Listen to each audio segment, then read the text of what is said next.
Hello friends, आज मैं आपके लिए एक और नई वीडियो लेके आई हूँ। आज मैं आपको टैली में गेटवे ऑफ टैली के अंदर जो मास्टर्स होते हैं उनके बारे में बताऊँगी। चलिए स्टार्ट करते हैं। सबसे पहले जैसे आपके सामने गेटवे ऑफ टैली है, इसमें आपको मास्टर्स नज़र आ रहा होगा। गेटवे ऑफ टैली में मास्टर्स लिखा हुआ है। यहाँ पर जैसे create, alter, chart of accounts आपका मेंशन है। पहले मैं आपको क्रिएट के यहाँ पे दिखाती हूँ। एंटर करती हूँ तो जैसे इसमें आपके ग्रुप्स हैं, आपके लेजर्स है, आपकी करेंसीज है, वॉचर टाइप है, एंड स्टॉक ग्रुप है, इन्वेंट्री। ये देखिए, ये ऊपर जो आपका अकाउंटिंग मास्टर है, इसमें आपके ये होते हैं, इतनी चीज़ें, ठीक है। फिर इन्वेंट्री में आपके stock group, stock category, stock item, units, godown, जो आप इन्वेंट्री के साथ डील करते हैं। और अगर मैं जैसे इसके ऊपर यहाँ पे शो मोर करती हूँ, आप ऊपर देखते होंगे शो मोर आपको नज़र आ रहा है, मैं यहाँ पे करती हूँ तो आपका एक्स्ट्रा इसमें क्या अकाउंटिंग के अंदर ऐड होता है, आपकी बजट, आपका सिनेरियो, एंड देन आपका क्रेडिट लिमिट्स, जो हम जब ज़रूरत पड़ेगी तो मैं आपको ये चीज़ को सिखाऊंगी। देन फिर मैं अब स्कैप करके वापस आती हूँ। अब आपका आता है ऑल्टर। जैसे ही सेम आपका क्रिएट के अंदर जितने भी मास्टर्स थे, ऐसे ही सेम आपका ऑल्टर के अंदर होता है। ये भी आपके ऑल्टर के अंदर इसलिए होता है कि जो आपने क्रिएट किया है, जिस टाइम पे जब हम क्रिएट में जाके हमने क्रिएशंस किए, चाहे वो आपके ग्रुप्स हो, चाहे आपके वो लेजर्स हो, या स्टॉक, आपके स्टॉक हो, ठीक है, उसकी ग्रुप्स हो, कैटेगरी हो, आइटम हो, कुछ भी हो, अगर उसमें कोई आपको करेक्शन करना है या ठीक करना है, ऑल्ट्रेशन करना है, तो आप यहाँ पे ऑल्टर का इस्तेमाल करके ठीक कर सकते हैं। देन आपका फिर आता है यहाँ पर आपको एक चीज़ और मैं बताती हूँ, आप देखना यहाँ पे क्रिएट के अंदर, जैसे मैंने आपको शो मोर करके आपको दिखाया था कि आपका एक्स्ट्रा जो आता है वो budget, scenario and credit limits मैंने अकाउंटिंग मास्टर में बताया। एक और चीज़ है इसके अंदर, आपका शो इन एक्टिव। जैसे ही मैं शो इन एक्टिव पे क्लिक करती हूँ तो आप यहाँ पे देखना, ऐसे कुछ आपके सामने अकाउंटिंग मास्टर्स होंगे, या फिर आपके इन्वेंट्री से रिगार्डिंग होंगे, पेरोल के रिगार्डिंग, जो इनएक्टिव है, जो अभी एक्टिव नहीं है। आपको जो हल्का हल्का ब्लर सा दिखाई दे रहा है ये ग्रे कलर में, ये अभी इनएक्टिव है, अभी एक्टिव नहीं है। लेकिन जैसे जैसे ज़रूरत पड़ेगी तो मैं इनका आपको एक्टिव करके भी दिखाऊंगी कि आप इसे कैसे एक्टिव कर सकते हैं, देन फिर आफ्टर उसका यूज़ भी कैसे कर सकते हैं। ओके, देन मैं अब बाहर आती हूँ। अब यहाँ पे हमें चार्ट ऑफ अकाउंट के बारे में आपको बताती हूँ। चार्ट ऑफ अकाउंट में भी ऐसे आप शो इन एक्टिव करोगे तो इसमें भी ऐसे कुछ है, कुछ ऐसे होते हैं आपके मास्टर जो इनएक्टिव है, जब ज़रूरत पड़ती है तो हम उसे एक्टिव करते हैं। सबसे पहले मैं आपके यहाँ पे इसके अंदर आपको इसे मैं हाइड कर देती हूँ।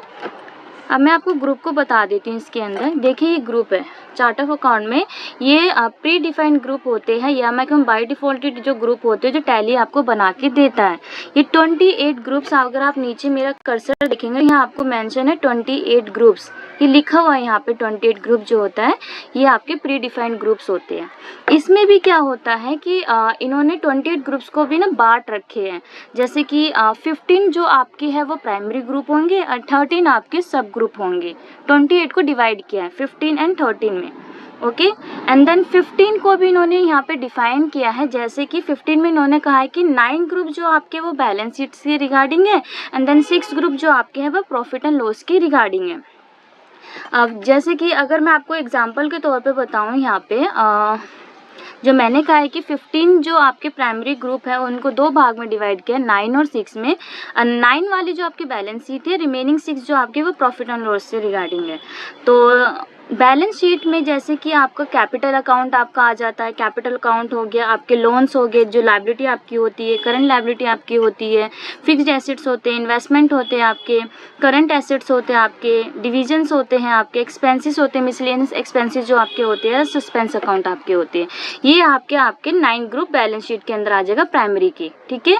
देन जो रिमेनिंग 6 प्राइमरी ग्रुप होते हैं जो प्रॉफिट एंड लॉस से होते हैं, वो आपके होते हैं, जैसे आपके सेल अकाउंट हो गए, ठीक है, एंड आपके परचेज अकाउंट हो गए, आपके इनडायरेक्ट इनकम हो गई, इनडायरेक्ट एक्सपेंस हो गया आपका, ऐसे डायरेक्ट इनकम और एक्सपेंस आपके दोनों हो जाएंगे, ये आपके 6 हो जाते हैं। देन 13 मैंने आपको बोला 13 आपके सब ग्रुप होते हैं। वो 13 सब ग्रुप आपके वो बैलेंस शीट के आइटम के होते हैं।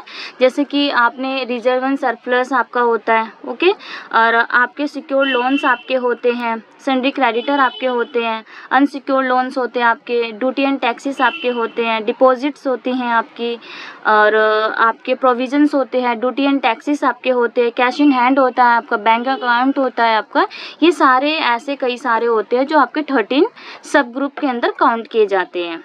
आई होप आपको इतना ये लिस्ट ऑफ ग्रुप समझ में आ गया होगा कि इनको डिफाइंड कैसे कर रखा है। इनको 28 को इन्होंने डिफाइंड किया है 15 और 13 में, ठीक है। 15 और 13 के अंदर इन्होंने डिवाइड किया, और 15 को भी इन्होंने 9 और 6 में डिवाइड किया है। क्लियर है।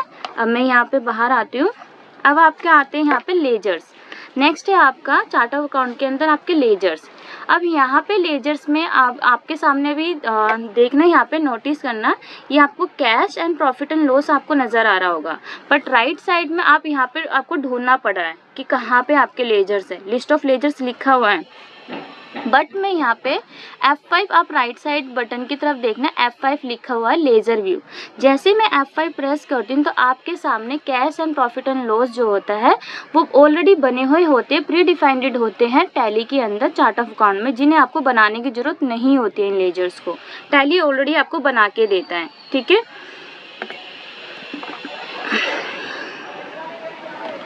अभी यहाँ पर आपको मुझे यही चीज़ इसके अंदर चार्ट ऑफ अकाउंट के अंदर बताना था कि आपको क्या क्या चीज़ें इसके अंदर चार्ट ऑफ अकाउंट में होती है। और चार्ट ऑफ अकाउंट का देखिए मेन पर्पस क्या होता है इसका मेन पर्पस होता है कि आपने जो भी रिकॉर्डिंग की है, जो भी क्लासिफाइंग करी है आपने, या रिपोर्टिंग करी है, आपके बिजनेस के जितने भी ट्रांजैक्शंस हैं उसको वो क्या करता है, रिपोर्टिंग भी करता है, रिकॉर्डिंग भी करता है, क्लासीफाई भी करता है। ये चार्ट ऑफ अकाउंट का होता है कि आप कहीं पर भी अगर बना रहे हो तो आप उसका इस्तेमाल कर सकते हो। देन चार्ट ऑफ अकाउंट का एक इस्तेमाल किया जाता है मल्टीपल्स क्रिएशंस करने के लिए, कि आप एक बार में मल्टीपल्स लेजर्स बना लो, मल्टीपल्स ग्रुप्स बना लो, स्टॉक्स बना लो, आइटम बना लो, कैटेगरी, यूनिट्स, गोडाउन, आप मल्टीपल एक बार में बना सकते हो टाइम बचाने के लिए भी। बट ये मैं आपको बाद में सिखाऊंगी, अभी मैंने सिर्फ आपको इसका इंट्रोडक्शन दिया है कि ये होता क्या है। यहाँ पे मैंने आपको क्रिएट के बारे में भी बता दिया, ठीक है। क्रिएट में हम यहाँ पे 1 बाय 1 करके एक एक ग्रुप्स बनाते हैं। ये देखिए क्रिएट के अंदर आपका ये क्रिएशंस की स्क्रीन होती है कि इस तरीके से ग्रुप बनता है। एंड देन लेजर की ऐसी स्क्रीन होती है जब आप लेजर क्रिएशन करते हैं। एंड देन आपके यहाँ पे स्टॉक आइटम के अंदर स्टॉक ग्रुप की स्क्रीन इस तरीके से होती है जब हम ग्रुप्स क्रिएट करते हैं। एंड देन कैटेगरी क्रिएट करते हैं तो ऐसी स्क्रीन होती है। एंड देन स्टॉक आइटम हम करते हैं तो उसकी स्क्रीन ऐसी होती है। एंड यूनिट की स्क्रीन आपकी होती है, 2 टाइप्स के आपके यूनिट्स होते हैं इसमें, सिंपल एंड कंपाउंड, वो भी आपको मैं समझाऊंगी। देन आपके आते हैं गोडाउन्स, ठीक है। ये गोडाउन्स को आपको क्रिएट करने होते हैं।